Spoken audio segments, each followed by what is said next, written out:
South ఇండియాలోని అతి తక్కువ ధరలకి రత్నాలనందించే ఏకైక సంస్థ 6JVR. ప్రస్తుతం మనతో పాటు ఉన్నారు కాంగ్రెస్ నుంచి మీడియా కమిటీ చైర్మన్ సామా రామ్మోహన్ రెడ్డి గారు. అంతేకాదు ఆయన స్పోక్స్ పర్సన్గా కూడా ఉన్నారు, ఇంకా అడ్వకేట్ కూడా. ఒక్కసారి హెచ్సియు వివాదంపై ఆయన ఏం చెప్తారో ఆయన మాటల్లో విందాం ఇప్పుడు. నమస్తే అండి. నమస్తే. సో ఇప్పుడు మీరు చెప్పండి, అసలు ఏం జరిగింది, గతంలో ఏం జరిగింది, ఇప్పుడు ఏం జరుగుతోంది, ఎందుకు ఈవెన్ ఎన్ఎస్యుఐ కూడా ఎగెనెస్ట్ ఉంది అని చెప్పేసి మాట్లాడుతూ ఉన్నారు చాలా మంది. స్టూడెంట్స్ యూనియన్స్ అన్నీ ఉన్నాయి, దాంతోపాటు మీకు అనుబంధ సంస్థ అయినటువంటి ఎన్ఎస్యుఐ కూడా ఎగెనెస్ట్గానే ఉంది అని చెప్పేసి, అది ఎంతవరకు నిజము, అసలు దీన్ని క్లారిటీగా చెప్పండి. అవన్నీ అవాస్తవాలు. ఫస్ట్ ఆఫ్ ఆల్ హెచ్సియులో బయటకు వచ్చినటువంటి పిల్లల మదిలో ఒక అనుమానం ఏముంది అని అంటే, హెచ్సియుకి సంబంధించినటువంటి భూములు ఏదో ప్రభుత్వం గుంజుకుంటుంది అనేటటువంటి ఒక అనుమానంలో ఈ రాజకీయ నాయకులు చేసినటువంటి రాజకీయాల్లో వాళ్ళు నమ్మి రోడ్ల మీదకి వస్తుండ్రు. అయితే అక్కడ కూడా ఉంటున్నటువంటి స్టూడెంట్స్ అంతా చదువుకున్నటువంటి వాళ్ళే. మరి వాళ్ళకి సంబంధించినటువంటి అడ్మినిస్ట్రేషన్ బ్లాక్లకు అసలు ఏంది దీని కథ అని వాళ్ళైనా చెప్తారు. 400 ఎకరాలు ఎవరివి అని. లేకపోతే ఇప్పుడు ఇట్లా పేపర్లు అందరికీ కూడా పబ్లిక్ డాక్యుమెంట్లు ఇవి ఏం పెద్ద సీక్రెట్ కాదు, మేము కూడా షేర్ చేస్తూనే ఉన్నాం అన్నిటికీ. సో అసలు హెచ్సియుకి సంబంధించినటువంటి భూమా కాదా అనేటటువంటి మొదటి ప్రశ్న నిరుపమ గారు. ఇది 2003లో చంద్రబాబు నాయుడు గారు అధికారంలో ఉన్నప్పుడు ఐఎండి భారత్ దీనికి సంబంధించినటువంటి కేటాయింపుల్లో 400 ఎకరాలు 2003లో నిర్ణయం జరిగింది. 2004లో 400 ఎకరాలు ఈయన కేటాయించండి. ఎవరికి? ఐఎంజీ భారత్ అనేటటువంటి దానికి ప్రైవేట్ కంపెనీకి కేటాయింపులు జరిగినాయి. అయితే ఈ భూమి మనకేడికించి వచ్చింది అని అంటే హెచ్సియు నుంచి ఆనాడు సర్కారు తీసేసుకుంది. ఏంది? ఇన్ రిటర్న్ వల్ల వాళ్ళకి ఇచ్చి ఇది ఏ రోజు రాజశేఖర రెడ్డి గారి గవర్నమెంట్ లో వెనక్కి తీసుకున్నాం. ప్రభుత్వం మారింది, వైఎస్ రాజశేఖర రెడ్డి గారు వచ్చారు. ఆ ప్రైవేట్ కంపెనీ వాళ్ళకి సేల్ డీడ్ 400 ఎకరాలు ఎట్లా చేస్తారు అని చెప్పి అన్నారు. అది ఎందుకంటే ఆ ప్రాజెక్ట్ కూడా ల్యాండ్ అయింది ఏం లేదు అక్కడ. అంత అప్పుడైనా కూడా కాస్ట్లీ ల్యాండ్ల కిందకి పెరుగుతున్నటువంటి మార్కెట్ దృష్టిలో పెట్టుకొని 3/2/2004 హెచ్సియు నుంచి మనం తీసుకున్నటువంటి ఎక్స్టెంట్ ఎంత అనంటే 534 ఎకరాల 28 గుంటలు మనం తీసుకున్నామండి. అదే రోజు 397 ఎకరాల 16 గుంటలు వేరే సర్వే నంబర్ల మనం హెచ్యుకి ఇచ్చినాం. దీన్ని రీప్లేస్ చేయడానికి. ఇప్పుడు మీ దగ్గరికి హెచ్యు మీ దగ్గర నుంచి నేను తీసుకున్న భూమి, నేను మిమ్మల్ని కంపెన్సేట్ చేయడానికి ఇంకొక కాడ భూమి ఇస్తా అని చెప్పిన, నాకు ఈ జాగా కావాలని చెప్పిన. ప్రభుత్వం తీసుకుంది, హెచ్యు కూడా దానికి ఒప్పుకుంది, సంతకాలు పెట్టినటువంటి కాగితాలు ఇవన్నీ పొజిషన్స్ కూడా డెలివరీ చేసుకున్నారు. సో ఇది హెచ్సియుది, ఇది ప్రభుత్వంది. హెచ్సియు నుంచి నేను 500 చిల్లర ఎకరాలు నేను అడిగిన కదా, హెచ్సియు నాకు ఇచ్చింది. ప్రభుత్వం నేను నీకు ఇస్తానని నేను కూడా నీకు ఇచ్చేసిన, మనం సంతకాలు చేసుకున్నాం, పొజిషన్స్ కూడా అయిపోయినాయి. సో నువ్వు నాకు ఇచ్చినటువంటి దాంట్లోది 400 ఎకరాలు. ఈ 500 చిల్లర ఎకరాలు ఏదైతే ఉందో ఈ దాంట్లో నుంచి 400 ఎకరాలు అప్పుడు ప్రైవేట్ కంపెనీకి ఏదైతే ఇచ్చినామో ఇప్పుడు ఇక జెర్సే వదిలేసండి, హెచ్యుకి ఇచ్చేసినాము. హెచ్యుకి దీనికి అసలు ఇక సంబంధమే లేదు. ఇక డిస్ప్యూట్ అలా ఏంటిదంటే, ప్రభుత్వం తీసుకున్నటువంటి భూమిలో 400 ఎకరాలు దీనికి ఇచ్చి, తర్వాత మిగతా ఎక్స్టెంట్ 134 ఎకరాలు 28 గుంటలేమో టీజీ ఎన్జిఓస్కి ఇచ్చినాం. అది కూడా ఈరోజు సాక్ష్యమే కదా. ఈ 400 ఎకరాలకు సంబంధించి క్యాన్సిలేషన్గా చంద్రబాబు నాయుడు గారు ఒకరికి కేటాయింపు చేసిస్తే, సేల్ డీడ్ చేస్తే వైఎస్ రాజశేఖర రెడ్డి గారు వచ్చిన తర్వాత దాన్ని క్యాన్సిల్ చేయడము, ఆ సంస్థ కోర్టుకు వెళ్ళడం, ఆ సంస్థ కోర్టుకు పోవడము, ఈ 18 సంవత్సరాలు కూడా కోర్టులలో నానడము. రేవంత్ రెడ్డి గారి సర్కార్, ఇప్పుడు వైఎస్ రాజశేఖర రెడ్డి గారు కొట్లాడినరు, రోషయ్య గారు కొట్లాడినరు, కిరణ్ కుమార్ రెడ్డి గారు కొట్లాడినరు, తర్వాత కేసీఆర్ గారు కూడా మరి అధికారికంగా లెక్కల ప్రకారం తీసుకుంటే కోర్టులో పోయి ఆయన కొట్లాడింది ప్రభుత్వ భూమనే. ఈరోజు బీఆర్ఎస్ పార్టీ ఏమని మాట్లాడుతుంది, అది హెచ్యుకి సంబంధించినటువంటి భూమే అని చెప్పి కొంతమంది నాయకులు మాట్లాడుతూ ఉన్నారు. నా ప్రశ్న ఒకటే ఏందనంటే, హెచ్సియుకి సంబంధించిన భూమి అని చెప్పి రాజకీయం చేయనికే మాట్లాడేటటువంటి వ్యాఖ్యలే తప్ప, చట్ట ప్రకారంగా ఈ 10 సంవత్సరాల నుంచి కోర్టులో మీ అఫిడవిట్లలో నువ్వు ప్రభుత్వ భూమి అని చెప్పి కొట్లాడినవా, హెచ్యు భూమి అని చెప్పి కొట్లాడినవా? కేసీఆర్ సర్కారు ఈ 10 సంవత్సరాల నుంచి కూడా కోర్టులో నడుస్తూనే ఉంది కదా. ఏమని కొట్లాడింది? ప్రభుత్వ భూమి మాదనే కదా కొట్లాడింది. మరి నిజంగానే హెచ్సియుకి సంబంధించినటువంటి భూమి అయిపోయిన ఉంటే ముందే అధికారికంగా హెచ్యుకి ఆ రోజు ఇచ్చేసి కోర్టులో దాన్ని ఇంప్లీట్ చేసి దాన్ని కొట్లాడమంటే అయిపోయేది కదా. మీరు అధికారంలోకి వచ్చిన తర్వాత అసలు అది హెచ్యు భూమి కాదు. అసలు కేసీఆర్ గారు ఏ రోజు కూడా యూనివర్సిటీలకి 1000 ఎకరాలు ఉంటున్నాయి అనేటటువంటి దానికి బద్ద వ్యతిరేక. ఆయన అసెంబ్లీ సాక్షిగా మాట్లాడిండు, బయట మాట్లాడిండు, ఎన్నో మీడియా కథనాలలో ఆ రోజు వచ్చింది. 2021లో అదే హెచ్సియుకి సంబంధించిన కాంపౌండ్ వాళ్ళు కూలగొట్టి అర్ధరాత్రి పూట్ల రోడ్లు వేసినటువంటి చరిత్ర కూడా బీఆర్ఎస్ పార్టీదే. మరి ఎక్కడ వేసారండి రోడ్లు? ఇప్పుడు మీకు గోపిచంద్ దగ్గర నుంచి మొదలు పెట్టుకుంటే గోపన్పల్లి దాకా 8 కిలోమీటర్ల రోడ్డు, అది కోర్టుకు పోయారు. హెచ్సియు కోర్టుకు పోయినరు. కోర్టుకు పోతే కోర్టు స్టేటస్ కో కూడా ఇచ్చింది. తర్వాత కొట్లాడిన తర్వాత మీకు ఎట్లాంటి అధికారం లేదు కదా, ఈ 400 చిల్లర 500 ఎకరాలకు సంబంధించినటువంటి దాంట్లో హెచ్యుకి ఏం సంబంధం, ఏది సెంట్రల్ యూనివర్సిటీకి ఏం సంబంధం అని చెప్పి కోర్టు ఆర్డర్ ఇచ్చింది. తద్వారా ఆ ఆర్డర్ తోటి కూడా అసలు ఈ 500 చిల్లర ఎకరాలు, సబ్జెక్ట్ మ్యాటర్ ఏమో 400 చిల్లర ఎకరాలు కదా, దీనికి హెచ్యుకి సంబంధమే లేదనేటటువంటిది ఎస్టాబ్లిష్ అయింది నిరుపమ గారు. సో నువ్వు హెచ్యు 400 ఎకరాలకు సంబంధించి క్లెయిమ్ చేయనికనే లేదు.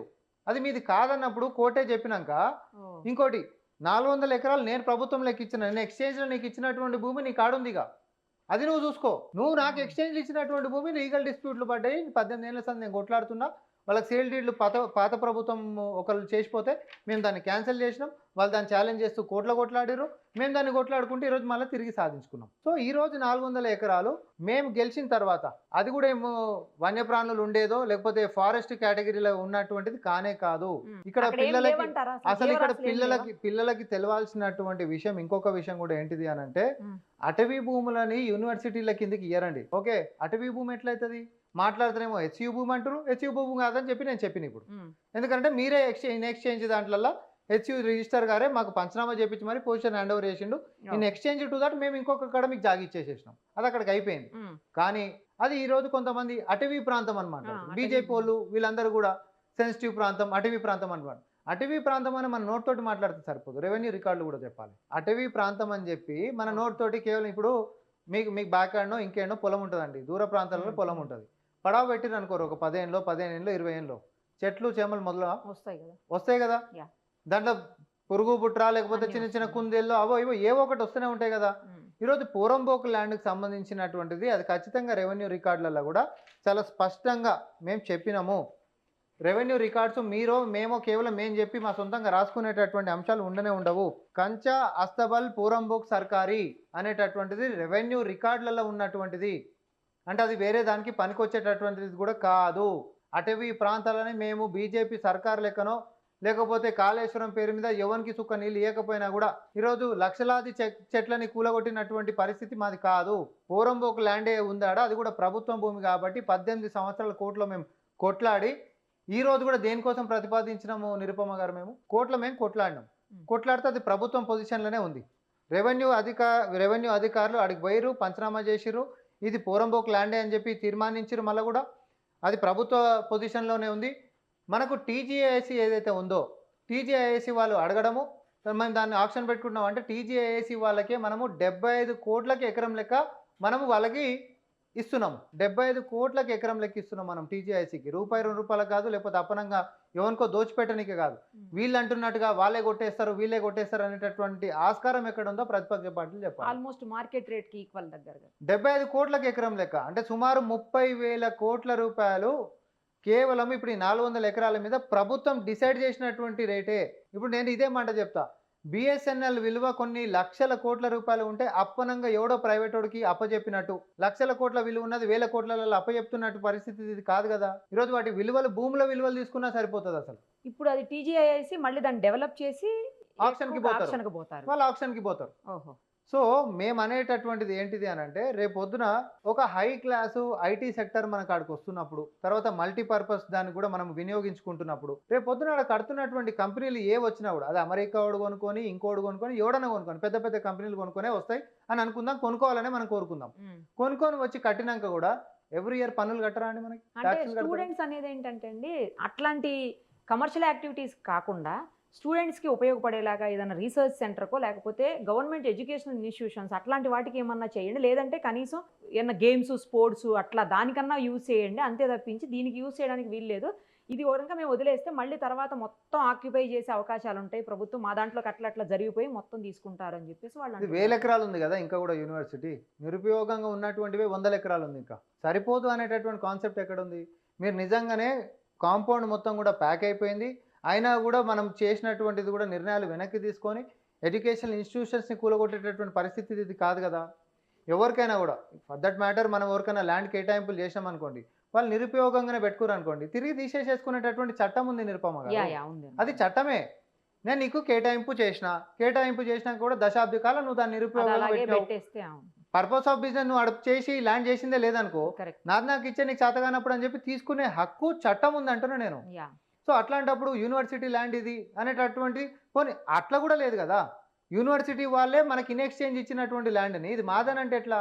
ఇప్పుడు మన నాయన వేరే వాళ్ళకి అమ్మిండు అనుకోండి, నాయననే అమ్మిన తర్వాత మనం పోయి అమ్మిన దగ్గర ఇది మాదే అని చెప్పానంటే ఎట్లుంటుంది? So university of Hyderabad register గారే మీరు మీ యొక్క దాంతో మాకు హ్యాండ్ ఓవర్ చేసేసి పొజిషన్ ఇచ్చినాక దానికి మేము ఆల్టర్నేటివ్ ల్యాండ్ మీకు ఇంకొకటి ఇచ్చిన తర్వాత ఇది కూడా మాదే అనండి ఎట్లా కొట్లాడతారు మీరు? అక్కడ నిజంగా జీవరాశులు కూడా ఇంపార్టెంట్, చాలా వన్యప్రాణులు ఉన్నాయి, వాటన్నివి కూడా నాశనం అయిపోతాయి. మనం ఈకో ఫ్రెండ్లీగా అన్నిటిని పెంచుకోవాలి, గ్లోబల్ వార్మింగ్ని ఆపాలి అని చెప్పి అందరం ప్రయత్నం చేసినటువంటి ఇలాంటి తరుణంలో అక్కడ మొత్తం తీసేయటం ఏంటి, మొక్కల్ని చెట్లని తీసేయడంతో పాటు వన్యప్రాణులను కూడా ఇట్లా చేయటం ఏంటి అనేది వాళ్ళు మాట్లాడుతున్నారు. ఇప్పుడు చాలా మంది అదే మాట్లాడుతున్నారు. ఇప్పుడు Students ఏ కాదు.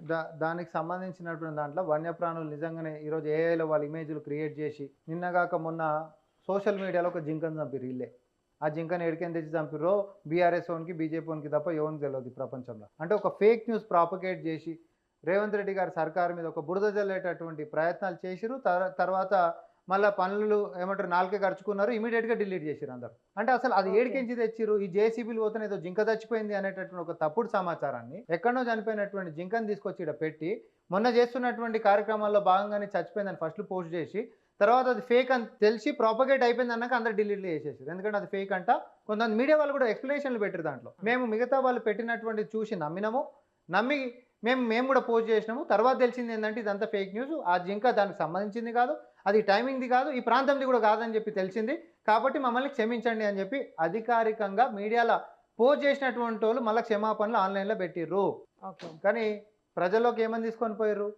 జీవరాశులు జింకలు అక్కడేదో చచ్చిపోయినాయని. వన్యప్రాణులు ఇబ్బంది నేను ఒకటే చెప్తా నిరుపమ గారు, అసలు ఆడ ఉంటున్నటువంటిది జేసీబీలు. అన్ని జేసీబీలు ఎందుకు వచ్చినాయి? ఏమన్నా కొంచెమన్నా 50 ఆలోచన ఉందా? నుంచి 100 జేసీబీల మధ్యలో ఇప్పుడు ఉన్నాయి నేను అక్కడ. ఒకటే చెప్తా, అవును, మీరు ఎందుకు కనీసం లోపలికి మీడియాని ఎందుకు అలో చేయట్లేదు? అంటే మీకు no, no. స్టూడెంట్స్ అలో నేను చేయట్లేదు. ఒకటి చెప్తా, ఆ. అక్కడ సెన్సిటివ్ అయింది ఆల్రెడీ. పిల్లలకి ఏంటంటే విషం అనేటటువంటిది నింపే కాడ నింపారు, బయటికి ఎంచి వచ్చారు. బయటికి ఎంచి ఎవడో వచ్చి రాళ్ళు కట్టెలతోటి పోలీసుల మీద దాడి చేసి లోకల్ ఏసీపీకి గాయాలైన అవన్నీ. ఆ. అట్లంటే మీడియాలో కొత్త ఏమైపోతుంది? ఇంకింత సెన్సిటివ్ అనేటటువంటి అంశాలతోటి అది ఇంకింత పెరగొద్దు అనేటటువంటి ఆలోచనతో ప్రభుత్వం ఉంటుంది. అయితే నేను ఇంకోటి అంటున్నాను, 400 ఎకరాలను సాఫ్ చేయాలంటే ఒక జేసీబీ తోటి చేస్తారా? బేసిక్ ఒక సింపుల్ విషయము నిరుపమ గారు. ఎక్కువే అవసరం పడతాయిలేండి. ఇప్పుడు మీరే సపోజ్ But, మీరే సపోజ్ ఒక ఎకరం చదువు చేసుకోవాలనుకుంటారు అనుకోండి, ఒక జేసీ పెట్టుకుంటే ఎన్ని రోజులు పడుతుంది? అట్లకేంచి ఒకటి ఇట్లకేంచి ఒకటి పెట్టుకుంటే ఒక రోజుల్లో 2 రోజుల్లో అయిపోయేటటువంటి మరి పరిస్థితి ఉంటుంది. హాలిడేస్ టైంలో చూసుకొని కరెక్ట్ గా హాలిడేస్ టైంలో ఎందుకు పెట్టాల్సి దానికి ఏ వస్తుంది? టైం అనేటటువంటిది ఏముంటుంది? ఇప్పుడు కంటిన్యూ అవుతుంది కదా, ఇప్పుడు ఏం ఆపేసినాం? హాలిడేస్ అయిపోయినాయి కాబట్టి ఆపేసినామా? అంటే స్టార్టింగ్ హాలిడేస్ అప్పుడు ఎందుకు స్టార్ట్ చేయాల్సి వచ్చింది అనేది కూడా దానికి ఒక ముహూర్తం question. ఉందా అంటున్నా? హాలిడేనే ఉంది అనేటటువంటి ఏమైనా ముహూర్తం ఉంటుందా దానికి? అంటే ఎప్పుడైనా స్టార్ట్ మీరేమన్నా చేస్తాము. ముహూర్తం పెట్టుకుని స్టార్ట్ చేశారా ఏంటి? మేము ఒకటే అంటున్నాము, దానికి క్లియరెన్స్ అనేటటువంటిది అయిపోయింది, పొజిషన్ అనేటటువంటిది హ్యాండ్ ఓవర్ చేసిరు కాబట్టి అక్కడ చదువు చేయడం అనేటటువంటి యాక్టివిటీ మొదలైంది. పిల్లలు మొత్తం కూడా వాళ్ళ ఊర్లకు పోయినప్పుడు గిట్ట మనం ఏమైనా చేసినటువంటి పరిస్థితి ఏం కాదు కదా. పిల్లలు అక్కడికి వచ్చిందే కదా. పిల్లలకు స్పష్టంగా మేము చెప్తున్నటువంటిది ఏంటంటే స్టూడెంట్స్కి, అది యూనివర్సిటీది కాదండి, అది యూనివర్సిటీ ల్యాండ్ కాదు. దయచేసి మీరు అనవసరంగా తెలియకుండా ఎవడో చెప్పినటువంటి మాటల్ని నమ్మి మీరు అక్కడికి వచ్చేదో ఎజిటేటో లేకపోతే ప్రొటెస్ట్లు చేసే ప్రయత్నంలో భాగంగా అనవసరంగా పోలీసు వాళ్ళ మీద మాట లేకపోతే ఇంకొక రాయో రప్పనో అనేటట్టు వేస్తే కేసులలో ఇరుక్కపోతే జీవితాలు ఆగమయ్యేటటువంటిది నమ్మినటువంటి వాళ్ళవే. కానీ వాస్తవాలు students కి ఏంది? చాలా దెబ్బలు కూడా తగిలాయటండి. చూపిస్తున్నారు, విజువల్స్ కూడా అంటే చూపించారు. students, నేనేమంటున్నా, పోలీసుల- బయటికించి వచ్చినటువంటి వ్యక్తులు రాజకీయం చేసేటటువంటి దాన్ని ప్రభుత్వం ఎట్టి పరిస్థితులలో కూడా ఒప్పుకోదు. నిజంగానే యూనివర్సిటీ ల్యాండ్ గిట్ట తీసుకొని పోయేటటువంటి దానికి రేవంత్ రెడ్డి గారే వ్యతిరేకంగా ఉంటారు. నిజంగానే అటవీ ప్రాంతాన్ని బ్రేక్ చేయాలంటే రేవంత్ రెడ్డి గారే వ్యతిరేకంగా ఉంటారు. పోరంబోక్ ల్యాండ్ పట్టుకొని ఆడ సపోజ్ ఏమైనా గిట్టు ఉన్నాయి, అదేమన్నా రాక్ ఫార్మేషన్స్ అన్నారు, మస్టోన్ రాక్స్ అవును. గిట్టు ఉన్నాయి, ఒక్కటి కూడా దాన్ని డిస్టర్బ్ చేస్తున్నటువంటిది లేదు. ఇంకోటి మరి రేపు దీంట్లో construction అప్పుడైనా పీకాక్ మీరు లేక్, చూసేస్తారు దీంట్లో కదా. ఇంకొకటి పీకాక్ లేక్ అని అన్నారు, తర్వాత బఫెలో లేక్ అన్నారు. ఉమ్. అసలు ఫస్ట్ ఆఫ్ ఆల్ ఈ 400 acres ఎక్స్టెంట్లో ఏ వాటర్ బాడీ కూడా లేదు. దయచేసి నేను మళ్ళీ కూడా చెప్తా ఉన్నా యూనివర్సిటీ స్టూడెంట్స్కి, తర్వాత సర్వసభ్య సమాజానికి, ఏ వాటర్ బాడీని కూడా డిస్టర్బ్ చేయట్లేదు. అవి ఫస్ట్ ఆఫ్ ఆల్ ఈ 400 ఎకరాలలో లేవు. సో ఆడ ఎట్లా ఉంటున్నటువంటి మీ పీకాక్ లేకో బఫెలో లేకో అవి 7 ఉన్నాయి, గాడనే ఉంటాయి. వాటిని ఎవరు డిస్టర్బ్ చేస్తున్నటువంటిది లేనే లేదు. ఆ డిమార్కేషన్లు ఈ భాగం కానే కాదు. మరి రాక్స్ రేపొద్దున కన్స్ట్రక్షన్ అప్పుడైనా రాక్ తీయాల్సిందే కదా. తీయాల్సింది లేదు. ఆ ప్లానింగ్ ఎట్లా చేస్తున్నారు అని అంటే ప్రపోజ్డ్ ప్లాన్లో కూడా ఈ పాత ఏవైతే ఉన్నాయో దీన్ని ప్రిజర్వ్ చేసుకుంటున్నాయి. ల్యాండ్స్కేపింగ్ డిజైన్ దాంట్లో ఇచ్చి ఒక లేఅవుట్ మనం చేస్తాం, Okay. ఎమ్యూనిటీస్ మనం ఇస్తాం కదా, అవును, ఒక పార్క్ ఇస్తాం, అవును. లేకపోతే ఇంకోటి ఒక రెసిడెన్షియల్ ప్రాజెక్ట్ చేయాలంటే ఎమ్యూనిటీస్ అని మనం అన్నీ ఇస్తాం కదా. ఇస్తారు, అవును. సెట్ బ్యాక్ అని, లాన్ అని, పార్క్ అని, లేకపోతే జిమ్ ఏరియా అని, లేకపోతే క్లబ్ హౌస్లు అని ఎట్లయితే ఇస్తారో రేపు పొద్దున టీజీఐసికి సంబంధించినటువంటి ప్రపోజ్డ్ లేఅవుట్లో కూడా ఈ రాక్ ఫార్మేషన్స్ అన్నిటిని కూడా ల్యాండ్స్కేపింగ్ల కింద చూపించుకొని దాన్ని ప్రిజర్వ్ చేసేటటువంటి ప్రణాళికతోనే ఈ ప్రభుత్వం ముందుకు పోతా ఉంది. ఏ ఒక్క రాయిని కూడా ఎవరు కూడా పక్కకు జరుపుతున్నటువంటి దాఖలాలు లేవు, ఉండబోవు అని చెప్పి ప్రభుత్వం చాలా స్పష్టంగా చెప్పినాం మేము. ఇక్కడ నష్టం ఏమొచ్చింది మరి నాకు చెప్పురి. అంటే ఎవరిని చూడనినప్పుడు అటు స్టూడెంట్స్ని చూడనీయట్లేదు, ఇటు మీడియాని అలో చేయట్లేదు. ఎవరిని అలో చేయనప్పుడు లోపల ఏం జరుగుతుంది, ఏం ఉంచుతున్నారు, మీరు ఏం తీసేస్తున్నారు అనేది ఎట్లా తెలుస్తుంది ఇప్పుడు రాక్స్ తీయము అని చెప్పి ఖచ్చితంగా మేము చెప్పినాము. ఇప్పుడు కోర్టుకి సంబంధించినటువంటి వ్యవహారంలో మేము కోర్టులో గెలిచి టైటిల్ మరి మనం సంపాదించుకున్నటువంటి దాంట్లో మీరు మమ్మల్ని చూడనిస్తలేరు, ఆడ ఏం జరుగుతుందో చూడాలి, చూసేటోళ్ళు చూసుకుంటే అయిపోతుంది. అది సెన్సిటివ్ అయ్యి ప్రొటెస్ట్లు అని చెప్పి రాజకీయ నాయకుల యొక్క ప్రమేయం అడిగి తీసుకొని వచ్చి స్టూడెంట్స్ని రెచ్చగొట్టేటటువంటి రాజకీయాలు జరిగినప్పుడు అది సెన్సిటివ్ జోన్ కిందకి మారుతుంది. అంటే అలా కాదు, మీరే దగ్గరుండి మీడియా వాళ్ళని ప్లస్ ఎవరైనా రాజకీయ నాయకులను ఒకరినో ఇద్దరినో లేదా స్టూడెంట్ యూనియన్ నాయకులు ఇద్దరినో ముగ్గురు అట్లా కొంతమందిని తీసుకెళ్ళి ఏం జరుగుతుందన్న చూపించవచ్చు కదా. అధికారికంగా మనమే చెప్పిన తర్వాత నిరుపమ గారు మేము చెప్పిన మాట మీద లేమనుకో, రాక్ ఫార్మేషన్స్ని మేము కదపట్లేదు అని చెప్పినాము, అధికారికంగా చెప్పినాము. నిన్న ఉప ముఖ్యమంత్రి గారు ఇతర మంత్రులు అందరూ కూడా ప్రెస్ మీట్ పెట్టి మరీ చెప్పారు, ప్రజలు మొత్తం చూసారు. రేపు పొద్దున అయినా కూడా మేము చెడగొడితే ప్రజలు మమ్మల్ని క్షమిస్తారా, ఊకుంటారా? అంటే ఎలా తెలుస్తుంది, ఎప్పుడుకో కదా అదంతా తెలిసి, ఎప్పటికెందుకు అవుతుంది అండి, అదే సంవత్సరాలు పడుతుంది ఏమన్నా. మరి కన్స్ట్రక్షన్ అయ్యేసరికి చాలా టైం పడుతుంది కదా. కన్స్ట్రక్షన్ సంగతి కాదు, ప్రపోజ్డ్ ప్లాన్ చెదురు చేసిన తర్వాత కనిపించేదే కదా, ఒకసారి చెదురు చేసిన తర్వాత కనిపించేదే కదా. ఏ రాక్ అన్ని కనిపిస్తాయి కదా, అన్ని మీడియా విజువల్స్లో ఎవరు వచ్చినా రాకపోయినా సుమన్ టీవీకి ఎట్లకించి పోవాలన్నా కూడా మీకు బాగా తెలుసు కాబట్టి మీరు పోతారు, మీరు చూపిస్తారు, మీరు ఊక్కునేటోళ్ళు కూడా ఏం కాదు, మాకు కూడా తెలుసు. కాబట్టి మేమేమంటున్నామంటే మేము ఒకసారి చెప్పినాము, అక్కడ ఎట్లాంటి రాక్ ఫార్మేషన్స్ కూడా మనం ఇబ్బంది పెడతలేము, అవి వాటిని ప్రిజర్వ్ చేసుకుంటూనే ప్రపోజ్డ్ ప్లాన్స్ రాబోతున్నాయి.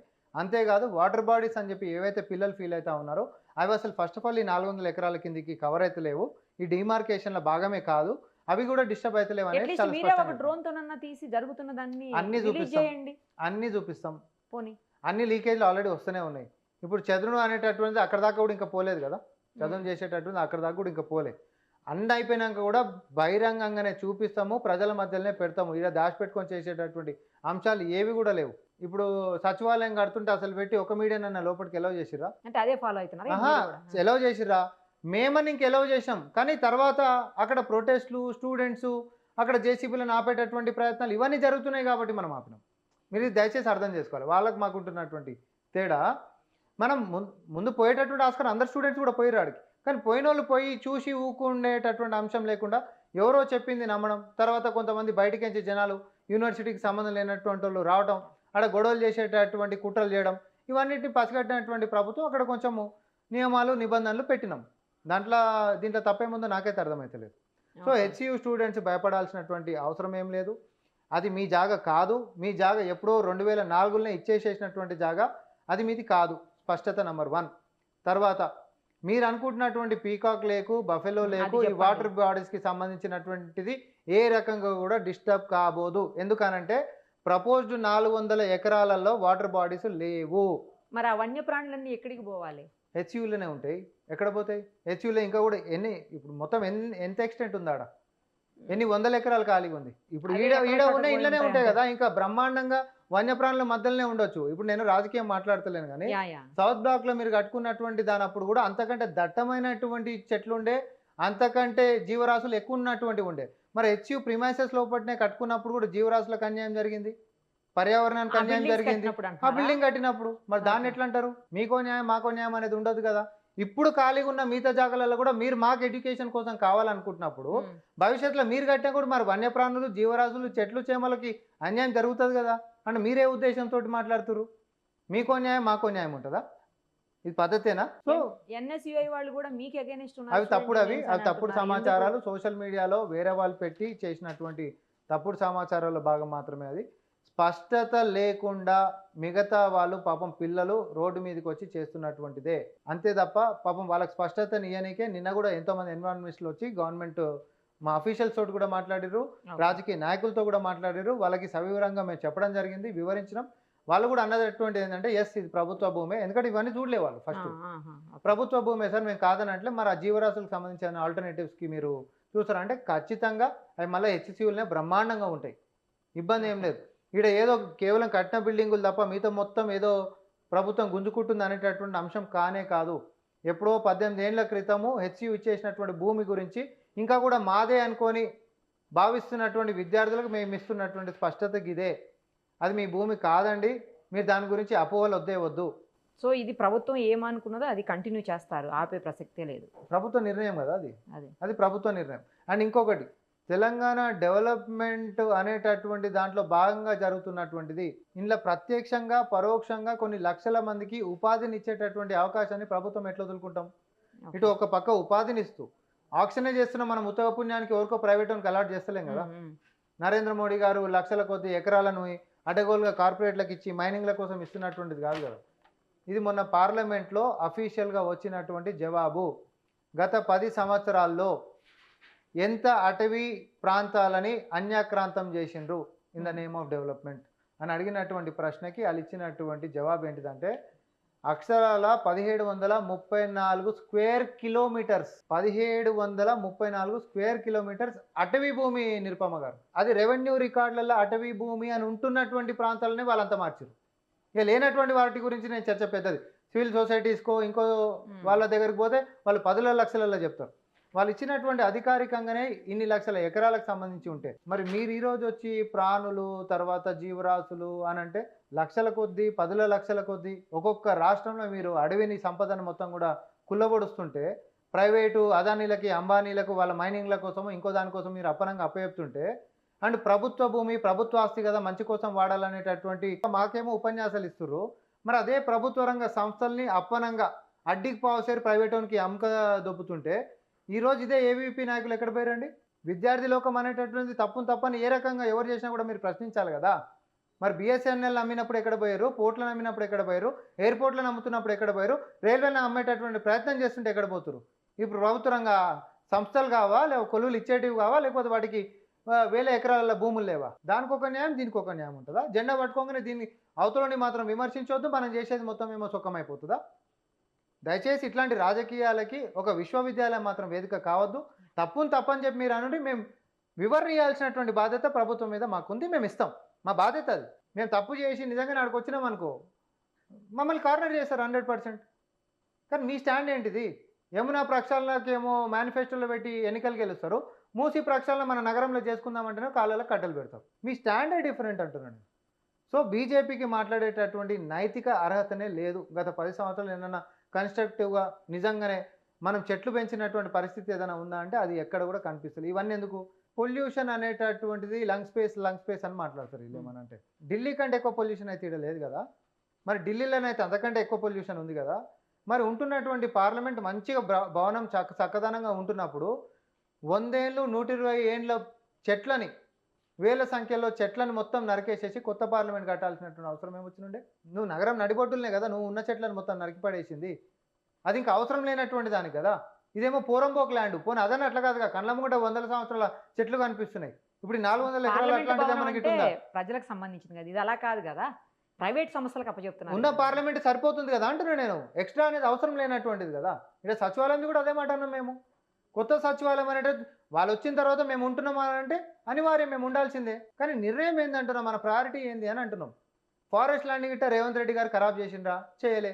యూనివర్సిటీ ల్యాండ్ గిట్ట రేవంత్ రెడ్డి గారు వచ్చినాక గుంజుకున్నారా? గుంజుకోలే. మేము in the interest of Telangana state ఒక ఐటీ డెవలప్మెంట్, మనం ఒక ఐటీ హబ్ లెక్క మారుతున్నటువంటి తరుణంలో ఒక 400 ఎకరాలకు సంబంధించి ఐటీ అండ్ మల్టీ జోన్కి సంబంధించి మల్టీపర్పస్ డెవలప్మెంట్ని దృష్టిలో పెట్టుకొని ఒక విజన్ తోటి ఆక్షన్ చేసినా ప్రభుత్వానికే పైసలు వస్తున్నాయి. ఆడ కట్టిన ఉపాధి తెలంగాణలోకే వస్తుంది. మళ్ళీ రెవెన్యూ అనేది ప్రతి సంవత్సరం కట్టేటటువంటి పన్నులు రాష్ట్ర సర్కార్కే వస్తున్నాయి. అది పోరంబోక్ ల్యాండ్ ఇస్తే. పోరంబోక్ ల్యాండ్ని అమ్ముతే వాటర్ బాడీ అమ్ముతున్నామా, లేకపోతే ఫారెస్ట్ ల్యాండ్ అమ్ముతున్నామా, యూనివర్సిటీ ల్యాండ్ అమ్ముతున్నామా? ఈ 3 కూడా కాదు కదా నిరుపమ గారు. కాబట్టి అన్ని స్పష్టతలను మేము ఇయ్యనిక సిద్ధంగా ఉన్నాం. ఈ మెటీరియల్స్ మొత్తం కూడా ఎవ్వరు కావాలంటే యూనివర్సిటీ పిల్లలకి మేము షేర్ చేస్తాం. దయచేసి అపోహలొద్దు. మీరు చేస్తున్నటువంటి నిరసనలు ఏవైతే ఉన్నాయో మీరు విరమించుకోండి. ఎందుకంటే మీరు ఒక అబద్ధాన్ని నమ్మి ముందుకు నడుస్తున్నటువంటి పరిస్థితి తప్ప వాస్తవాలు అనేటటువంటిది ఎందుకో మరి రాజకీయాలకి మీరు పాపం ఇబ్బంది పడిపోయి దాంట్లో ఒక బలిపశువులు కావద్దని చెప్పి మాత్రం కాంగ్రెస్ పార్టీ నుంచి ప్రభుత్వం నుంచి మేము కోరుకుంటా ఉన్నాం. రైట్ అండి, చూద్దాం ఏం జరుగుతుందో. Thank you so much. Suman టీవీలో మీ పర్సనల్ అండ్ బిజినెస్ ప్రమోషన్స్ కోసం కింది నెంబర్కి కాంటాక్ట్ చేయండి.